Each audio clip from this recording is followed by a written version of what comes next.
बिस्मिल्लाहिर्रहमानिर्रहीम। अस्सलाम वालेकुम। आप देख रहे हैं DNN न्यूज और मैं हूं गुलाम ज़हरा। अब रुख करते हैं खबरनामे की तरफ। खबर शामिल करते हैं कांगड़पुर से। गंदी रोप सिंह में बाबा साईं गुलाम मुर्तजा साहब के डेरे पर प्रोफेसर सैफुल्ला कसूरी उम्मीदवार PP 180 की कॉर्नर मीटिंग बाकायदा जलसे का रूप इख्तियार कर गई। बाबा जी का अपने तमाम अहबाब के साथ प्रोफेसर साहब की मुकम्मल हमायत करने का ऐलान कर दिया गया।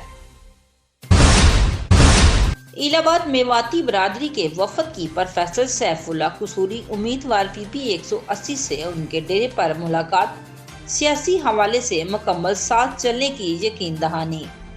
चौधरी इब्रार खां, जावेद खां, हलीम खां, मास्टर अली खां और दीगर साथ मौजूद थे। अब तक के लिए इतना ही। मज़ीद खबरों के लिए हमारे साथ रहिए।